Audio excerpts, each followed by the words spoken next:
ambulans di Indonesia. Itu sangat aneh.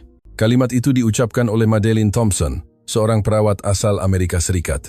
Meskipun ia adalah seorang ahli medis berusia 30 tahun yang berpengalaman, ia sempat merasa ragu untuk memanggil ambulans saat berada di Indonesia. Kala itu, ayahnya jatuh pingsan dalam kondisi kesakitan yang luar biasa. Orang-orang Indonesia di sekitarnya mendesaknya untuk segera memanggil ambulans. Namun dengan suara gemetar, Madeleine terus berteriak, "Tunggu dulu!" Namun, setelah ambulans benar-benar datang dan memberikan pertolongan, ia justru berkata dengan ekspresi terperangah, "Aneh sekali. Ambulans di Indonesia benar-benar aneh. Mengapa ia sempat ragu? Dan apa yang membuatnya merasa ambulans di Indonesia itu aneh? Mari kita simak kisahnya. Unit Gawat Darurat UGD di Los Angeles, Amerika Serikat selalu dipenuhi kekacauan seperti biasanya pada tengah malam. "Tolong bantu saya." Madeleine Thompson segera berlari begitu mendengar suara pasien. Namun, hal pertama yang ia tanyakan bukanlah gejala penyakitnya, melainkan apakah Anda memiliki kartu asuransi. Ekspresi kesakitan di wajah pasien itu menusuk hati Madeleine. Mengapa dalam pekerjaan menyelamatkan nyawa, hal pertama yang harus dibicarakan adalah uang.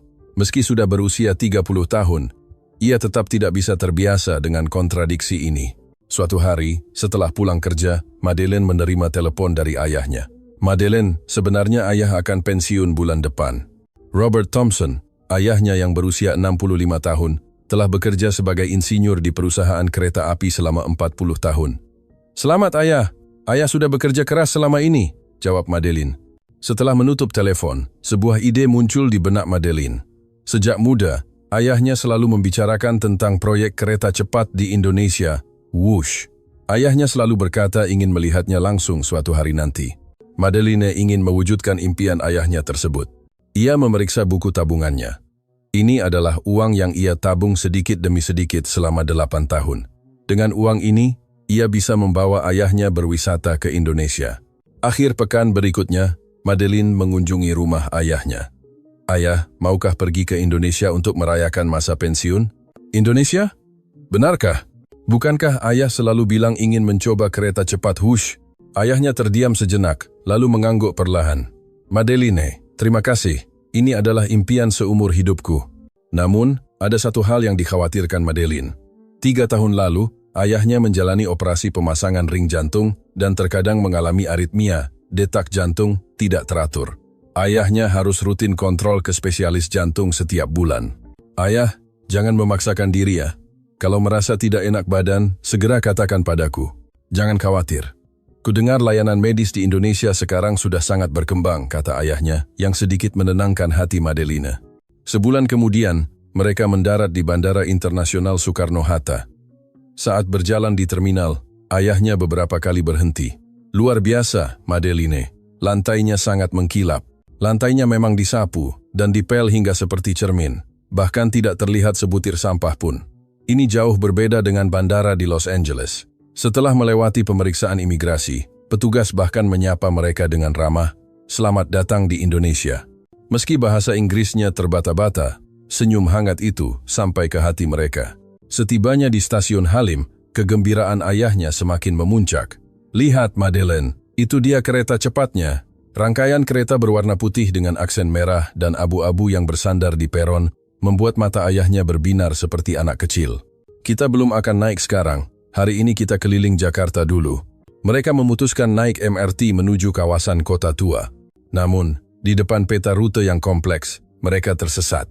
Keluar lewat pintu mana ya? Saat mereka menatap peta dengan bingung, seorang petugas stasiun mendekat dan bertanya dalam bahasa Inggris, "May I help you?" Petugas itu mengeluarkan aplikasi penerjemah di ponselnya dan menjelaskan rute dengan sangat detail. "Oh, mau ke kota tua? Naik kereta ini, turun di stasiun terakhir. Selamat menikmati perjalanan." Petugas itu melambaikan tangan saat mereka pergi. "Berbeda sekali dengan di Amerika," gumam ayahnya. Memang, di Los Angeles, mereka hampir tidak pernah diperlakukan seramah itu. Keesokan harinya, mereka pergi ke tempat yang paling dinantikan ayahnya, Museum Kereta Api Ambarawa di Jawa Tengah. Inilah rumah bagi lokomotif uap kuno. Di depan rel putar yang antik, ayahnya memperhatikan dengan saksama. Ia mengelilingi depo tersebut berulang kali, mengamati setiap detail dengan antusias. Di zaman seperti ini, masih bisa dirawat dengan sangat baik, sungguh hebat. Sebagai insinyur, mata ayahnya berkilat dengan semangat masa muda. Ia memotret dan membuat catatan di setiap sudut. Melihat kebahagiaan ayahnya, Madeleine merasa sangat bersyukur telah datang ke Indonesia. Namun, setelah makan siang, saat menuruni tangga di dekat depo, tubuh ayahnya sedikit terhuyung. "Ayah!" Madeleine segera berlari mendekat. "Tidak apa-apa, cuma terpeleset sedikit," kata ayahnya mencoba berpura-pura tenang. Tapi sebagai perawat, mata Madeleine tidak mudah tertipu. Keringat dingin mulai muncul di dahi ayahnya. Malam itu, setelah kembali ke hotel, Madeleine memeriksa denyut nadi ayahnya. Ternyata benar, ada tanda-tanda aritmia. "Ayah, besok istirahat saja ya di hotel." "Sayang sekali kalau sudah jauh-jauh ke Indonesia tapi hanya di hotel," ayahnya menggeleng. "Besok kita harus naik wush, aku tidak boleh melewatkannya." Madeleine ragu. Sebagai tenaga medis, ia tahu ayahnya harus istirahat, tapi melihat binar mata ayahnya, ia tidak tega melarang. Perjalanan ini adalah impian seumur hidup ayahnya. "Baiklah, tapi jangan dipaksakan. Kalau merasa tidak enak, langsung bilang padaku." "Iya," ayah janji. Ayahnya tersenyum lembut. Namun, kecemasan Madeleine tidak hilang. Bagaimana jika ayahnya jatuh pingsan? Meski ia mendengar sistem medis di Indonesia sudah baik, mereka adalah orang asing dan ada kendala bahasa. Yang paling penting, berapa biaya medisnya nanti? Di Amerika, memanggil ambulans saja bisa memakan biaya ribuan dolar. Di luar negeri, mungkin bisa berkali-kali lipat lebih mahal. Madeleine menatap langit-langit kamar hotel dengan perasaan was-was, berharap semuanya akan baik-baik saja. Keesokan paginya, langit sangat cerah. "Hari ini akhirnya kita naik, wush," kata ayahnya dengan gembira saat sarapan. Madeleine memperhatikan wajah ayahnya. Aritmia tadi malam tampaknya sudah stabil, meski ayahnya terlihat agak lelah. "Ayah, sekali lagi, jangan dipaksakan ya. Aman. Hari ini adalah hari di mana impianku selama 40 tahun terwujud." Akhirnya mereka tiba di peron stasiun Halim. Ayahnya menarik napas kagum. "Cantik sekali." Kereta tipe KCIC 400 AF yang aerodinamis itu bersandar tenang tampak seperti sebuah karya seni. Begitu masuk ke dalam gerbong, ayahnya kembali takjub. Sangat luas, benar-benar berbeda dengan kereta di Amerika. Kursinya bersih, ruang kaki sangat lega, dan jendela besarnya memungkinkan mereka melihat pemandangan luar dengan jelas. Kereta mulai bergerak tepat waktu. Hampir tidak ada getaran saat kecepatannya meningkat hingga 350 km/jam. Hebat, tidak goyang sama sekali. Ayahnya sangat terkesan. Sebagai insinyur, ia sangat mengagumi teknologi tersebut. Melihat pemandangan sawah dan perbukitan Jawa Barat yang melesat cepat, keduanya berdecak kagum. Beberapa waktu kemudian, mereka melanjutkan perjalanan menuju Yogyakarta. "Ini Yogyakarta, kita benar-benar sampai di sini." Di dalam stasiun, ayahnya sangat bersemangat. Namun begitu keluar dari stasiun, Madeleine mengerutkan kening. Panas sekali. Berbeda dengan Los Angeles yang kering, udara di sini terasa lembab dan menyengat. "Inilah musim kemarau di Indonesia," kata ayahnya sambil menyeka keringat. Suhu menunjukkan 33 derajat dengan kelembapan di atas 70%. Mereka memutuskan pergi ke Candi Borobudur. Setelah perjalanan darat, mereka tiba di sana. Megah sekali. Melihat bangunan bersejarah yang luar biasa itu, ayahnya terkesima. Ia memotret dan berjalan mengelilingi kompleks candi. Namun, saat berjalan di area terbuka, keringat di dahi ayahnya semakin banyak. "Ayah, ayo kita istirahat sebentar di tempat teduh." Baiklah." Sambil duduk di bawah pohon, ayahnya menyeka keringat namun wajahnya mulai terlihat pucat. "Ayah, minum air ini." Madeleine memberikan botol air minum, dan ayahnya meminumnya sampai habis. "Terima kasih, sudah lebih baik." Namun, insting perawat Madeleine merasakan ada yang salah. "Ayah, siang ini kita balik ke hotel saja untuk istirahat." "Tidak." Ayah masih ingin melihat bagian atas candi. Ayahnya mencoba berdiri, namun langkahnya tampak jauh lebih berat dibandingkan tadi pagi. Madeleine ragu, haruskah ia memaksa berhenti di sini? Namun mata ayahnya penuh dengan tekad. "Baiklah, tapi jika merasa sedikit saja tidak nyaman, ayah harus bilang padaku." Saat mereka mulai menaiki anak tangga candi, langkah ayahnya semakin melambat. "Ayah, pelan-pelan saja tidak apa-apa." Madeleine ingin memegang lengan ayahnya, namun ayahnya menolak. "Tidak apa-apa, ayah bisa sendiri." Saat mencapai salah satu teras candi, napas ayahnya mulai terengah-engah. "Ayah, cukup sampai di sini saja. Tunggu sebentar lagi. Ayah ingin sampai ke stupa utama." Namun, setibanya di sana, wajah ayahnya sudah sangat pucat. Ayah. Tepat saat Madeline ingin merangkulnya, ayahnya memegang dadanya. Dada ayah sakit sekali. Detik berikutnya, lutut ayahnya lemas dan ia jatuh berlutut. Ayah! Madeline menangkap tubuhnya. Wisatawan di sekitar segera berkerumun. Bapak kenapa? Ada yang bisa bantu? Panggil petugas. Orang-orang Indonesia di sana segera menunjukkan kepedulian. Seseorang pria melepas jaketnya untuk dijadikan bantal di bawah kepala ayahnya. Panggil ambulans. Suara seorang wanita terdengar. Namun di saat itu juga Madeline berteriak, "Tunggu!" Semua orang menatap Madeline dengan heran. "Ambulans! Tolong tunggu dulu!" Suara Madeline bergetar. Mengapa ia menolak ambulans? Orang-orang di sekitar tidak mengerti. Di dalam pikiran Madeline, terbayang sebuah kejadian 2 tahun lalu. Rekan perawatnya, Jennifer, masuk ke ruang istirahat sambil menangis. "Madeline, kau tidak akan percaya ini." Jennifer menunjukkan sebuah tagihan. Putranya yang berusia 8 tahun jatuh di sekolah. Kepalanya terbentur dan dibawa ke rumah sakit dengan ambulans. Tagihannya? $3.500 AS. Madeline terdiam. $3.500 itu setara dengan lebih dari 50 juta rupiah. Asuransi tidak menanggungnya? Tanya Madeline. Asuransi kami tidak mencakup transportasi ambulans. Sekarang aku harus bernegosiasi untuk mencicilnya. Sampai sekarang, Jennifer masih mencicil $200 setiap bulan. Ada lagi cerita temannya yang lebih parah.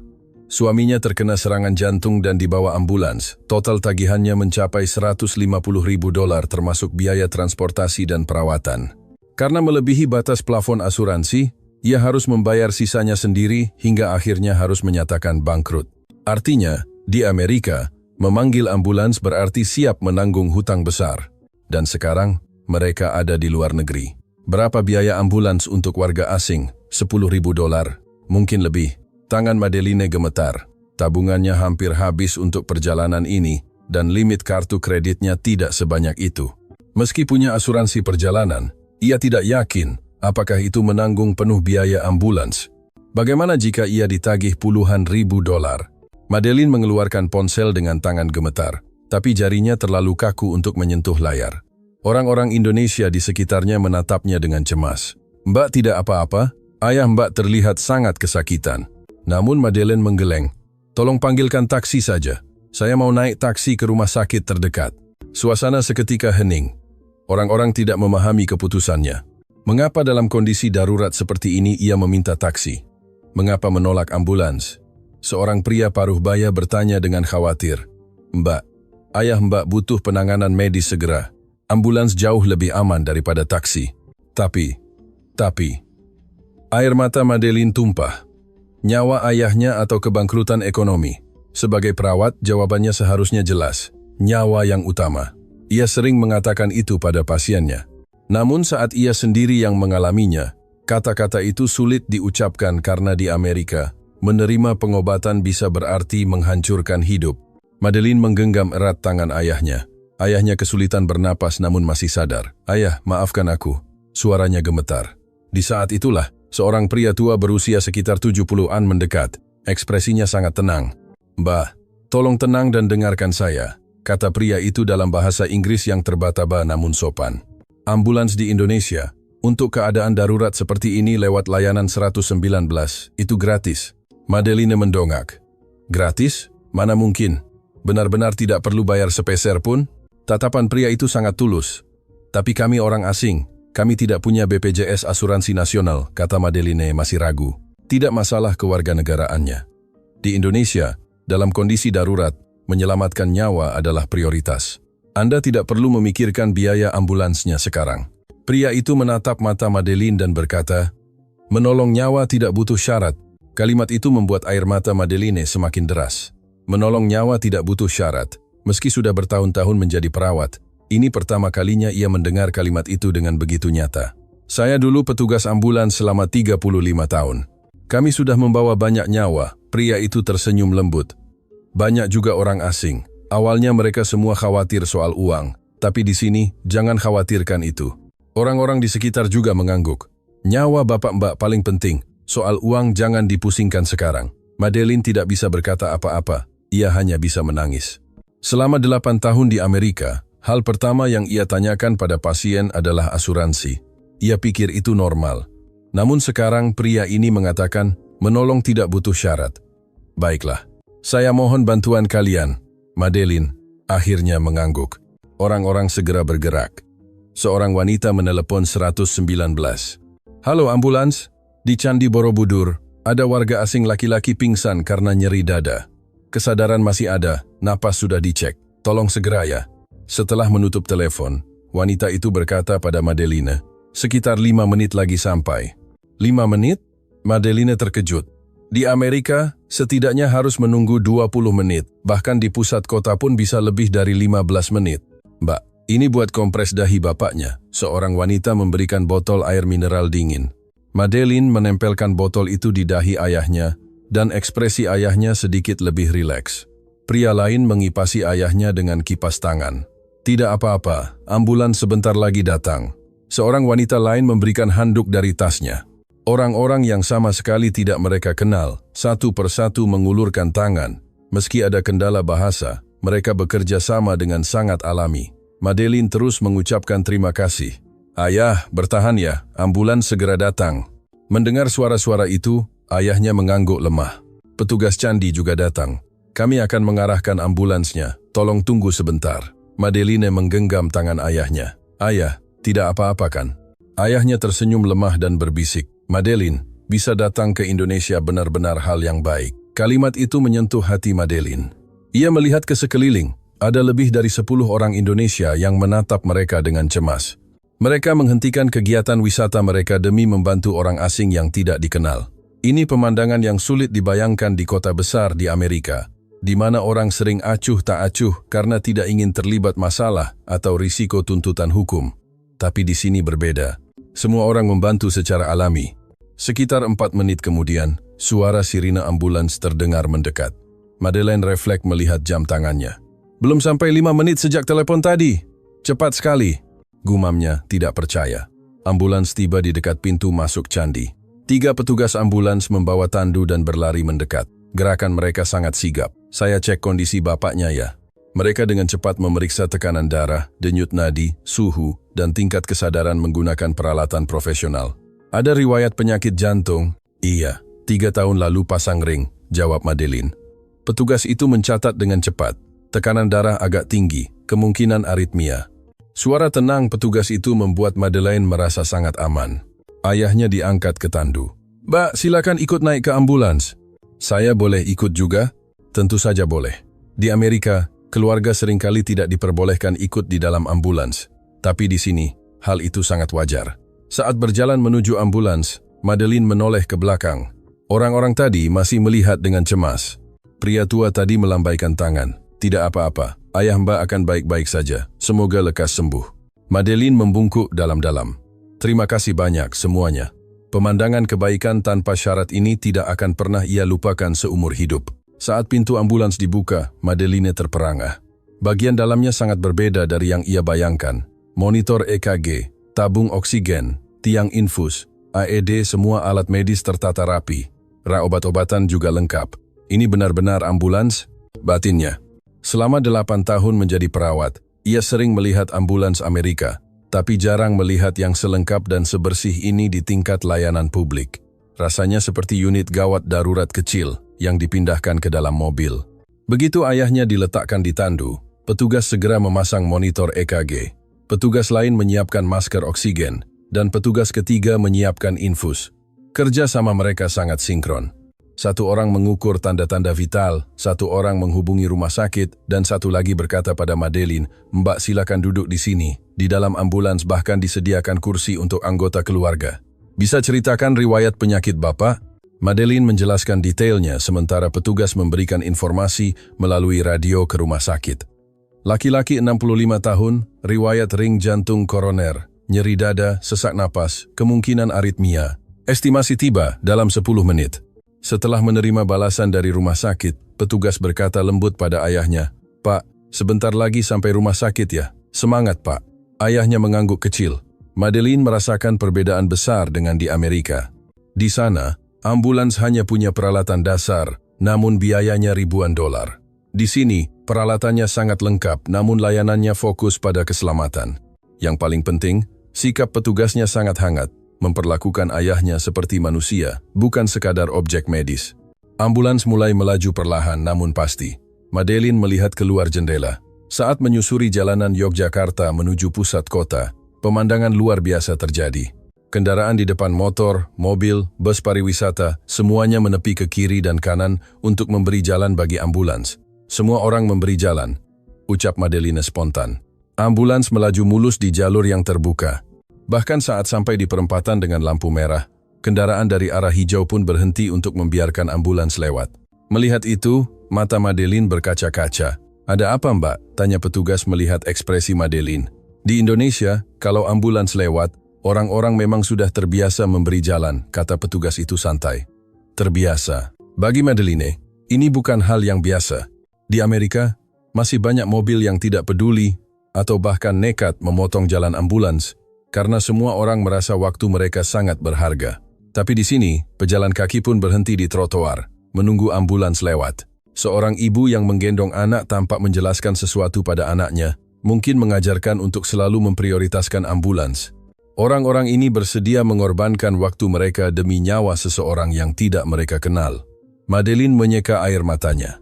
Selama bertahun-tahun menjadi perawat, ia belum pernah melihat kota yang bergerak serentak demi menyelamatkan satu nyawa. Ini bukan sekadar masalah sistem atau peraturan, tapi hati masyarakatnya yang membuat ini semua mungkin. Kita sudah sampai di rumah sakit. Suara petugas menyadarkan Madeline. Hanya butuh beberapa menit untuk sampai. Jika tidak ada yang memberi jalan, pasti akan memakan waktu lebih lama, dan keterlambatan itu bisa berakibat fatal. Di depan pintu UGD, dokter dan perawat sudah bersiap. Pak, kita sudah sampai, kata petugas pada ayahnya. Ayahnya membuka mata perlahan. Tidak apa-apa ayah, kita sudah di rumah sakit. Madeline menggenggam erat tangan ayahnya. Tandu diturunkan dan segera dibawa masuk ke dalam. Setelah turun, petugas ambulans berkata pada Madeline, ayah Mbak akan baik-baik saja. Di sini dokternya sangat bagus. Terima kasih banyak, Madeline, membungkuk dalam. Para petugas tersenyum dan mulai merapikan bagian dalam mobil untuk tugas berikutnya. Madeline duduk di ruang tunggu. Pukul 3 sore. Baru 1 jam berlalu sejak ayahnya jatuh di candi, tapi baginya terasa sangat lama. Ia menatap langit-langit, kembali merasa cemas. Bukan hanya soal kondisi ayahnya, tapi satu lagi, berapa biaya perawatannya. Jika ambulansnya saja sehebat itu, biayanya pasti luar biasa. Di Amerika biayanya tinggi, di luar negeri bisa jadi lebih mahal. Ia mengecek limit kartu kreditnya $5.000. Ia tidak tahu apakah itu cukup. Sekitar 30 menit kemudian, seorang dokter keluar. Keluarga Pak Thompson? Madeline berdiri cepat. Iya, saya.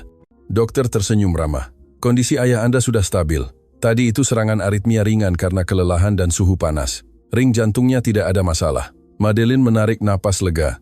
Namun, untuk observasi, malam ini beliau harus dirawat inap. Baik dok. Terima kasih banyak. Seorang perawat kemudian mengantarnya ke kamar rawat inap. Di sana ayahnya sudah berbaring di tempat tidur. Wajahnya sudah jauh lebih segar meski masih diinfus. Ayah, Madeline, ayah tidak apa-apa. Dokter bilang sudah aman. Syukurlah. Oh ya, ayah tahu tidak? Ambulans tadi benar-benar gratis. Gratis? Ayahnya terkejut. Madeline menceritakan semuanya tentang pria tua mantan petugas ambulans. Orang-orang di candi yang membantu. Ambulans yang datang sangat cepat, dan bagaimana semua kendaraan di jalanan menepi untuk mereka. Ayahnya mendengarkan dengan mata berkaca-kaca. Semua orang melakukan itu untuk ayah, bukan cuma buat ayah, tapi demi nyawa seseorang. Di negara ini, orang-orang bekerja sama secara alami. Ayahnya menatap langit-langit. Selama 40 tahun aku mendambakan kereta cepat, whoosh. Aku pikir Indonesia itu hebat karena teknologinya, tapi ternyata bukan hanya itu. Indonesia hebat bukan cuma karena teknologinya, tapi karena hati orang-orangnya dan sistemnya yang sangat menghargai nyawa. Malam itu Madeline menginap di rumah sakit. Perawat beberapa kali datang mengecek kondisinya juga, bahkan meminjamkan selimut. Mbak istirahat juga ya, jangan sampai sakit. Kebaikan itu membuat Madeline berkali-kali berterima kasih. Keesokan paginya, dokter menyatakan ayahnya boleh pulang. Sudah aman, tapi tolong jangan terlalu lelah dulu ya. Ayahnya membungkuk hormat pada dokter. Saat akan pergi, para perawat yang bertugas melepas mereka dengan senyum. Semoga lekas sembuh total dan selamat menikmati sisa liburannya. Lalu tibalah momen yang menentukan. Meja administrasi. Jantung Madeleine berdegup kencang. Berapa biayanya? Penanganan darurat, pemeriksaan dokter, pemeriksaan jantung, biaya rawat inap. Di Amerika ini, bisa dengan mudah melebihi $50.000. Seorang petugas administrasi wanita menyapanya dengan ramah. Keluarga Pak Thompson ya? Sebentar ya, saya cek. Tangan Madeleine gemetar saat petugas itu melihat layar komputer. $10.000 atau lebih, batinnya. Baik mbak, pertama soal ambulans, kata petugas itu. Madeleine menahan napas. Sesuai prosedur darurat 119, biaya transportasi ambulans sepenuhnya gratis. Madeleine mengangguk. Lalu soal biaya perawatan rumah sakit? Petugas tersenyum. Mbak punya asuransi perjalanan kan? Madeleine menyerahkan salinan polis asuransinya. Dengan asuransi ini, hampir seluruh biaya ditanggung. Jadi sisa yang harus Mbak bayar secara mandiri adalah sekitar $1.000. $1 juta? Madeleine mengira ia salah dengar. Iya, $1 juta saja. Madeleine menghitung di kepalanya. $1 juta itu sekitar $65 AS Saraka. Di Amerika, biaya ambulans saja $3.500, ditambah perawatan dan rawat inap bisa lebih dari $50.000. Dan di sini hanya $65? Benar. Benar cuma segitu. Suaranya gemetar. Iya mbak, sudah termasuk semuanya. Tidak akan ada tagihan susulan lagi nanti. Mendengar itu, air mata Madeleine tumpah lagi. Terima kasih. Terima kasih banyak. Ia terus berterima kasih hingga petugas administrasi itu merasa sedikit sungkan namun tetap tersenyum lembut. Itu adalah air mata lega, air mata syukur, sekaligus air mata sedih bagi negaranya sendiri. Di Amerika, jatuh sakit bisa menghancurkan hidup. Tapi di Indonesia, menyelamatkan nyawa adalah prioritas utama. Setelah menyelesaikan administrasi, Madeleine kembali ke sisi ayahnya. Ayah, biayanya cuma $1 juta. Ayahnya terbelalak. $1 juta? Tidak mungkin. Aku juga tidak percaya, ayah. Mereka keluar dari rumah sakit, menghirup udara pagi Yogyakarta. Madeleine, terima kasih sudah membawaku ke Indonesia. Sama-sama, ayah. Aku senang impian ayah terwujud. 3 hari kemudian, Madeleine dan ayahnya kembali ke Los Angeles dengan selamat. Kondisi ayahnya sudah pulih total. Hari pertama kembali bekerja, Madeleine menceritakan pengalamannya di Indonesia kepada rekan-rekannya di ruang istirahat. Ambulans gratis? Tidak mungkin. Jennifer terbelalak. Dan cuma 4 menit sampai? Di LA setidaknya kita menunggu 20 menit, gumam perawat lain. Bukan cuma itu, lanjut Madeleine. Semua warga memberi jalan. Taksi, truk, bus, bahkan mobil yang sedang lampu hijau berhenti untuk memberi jalan. Rekan-rekannya terdiam. Kita tidak tahu sejak kapan, tapi kita terbiasa berpikir bahwa perawatan medis adalah barang mewah yang hanya bisa dinikmati orang kaya. Padahal sebenarnya, nyawa siapapun harus diselamatkan secara setara. Itulah prioritas utama. Malam itu, Madeleine menulis pengalamannya di media sosial. Ia menceritakan ketakutannya saat ayahnya jatuh dan betapa hangatnya masyarakat Indonesia. Unggahan itu viral dalam sekejap, dibagikan lebih dari 100.000 kali dalam beberapa hari. Banyak komentar masuk. Sistem medis Amerika salah. Aneh sekali, kalau menolong nyawa masih butuh uang, kita harus belajar dari Indonesia. Namun, satu komentar dari orang Indonesia menarik perhatiannya. Meskipun sistemnya bagus, di Indonesia juga ada masalah. Masih ada orang yang memanggil ambulans seperti memanggil taksi untuk hal sepele, sehingga orang yang benar-benar butuh kadang jadi terhambat. Madeleine merenungi komentar itu. Lalu ia mengunggah tulisan lagi. Ambulans di Indonesia gratis. Namun karena itulah, layanan ini harus dijaga dengan bijak. Jangan gunakan ambulans sebagai taksi. Hargai sistem ini agar selalu tersedia bagi mereka yang benar-benar dalam bahaya nyawa. Mari kita jaga sistem yang luar biasa ini. Tulisan ini juga mendapat banyak respon positif dari warga Indonesia. Mereka merasa bangga, namun juga diingatkan untuk tidak menyia-nyiakan sistem tersebut. Madeleine menatap jalanan Los Angeles dari jendela kamarnya.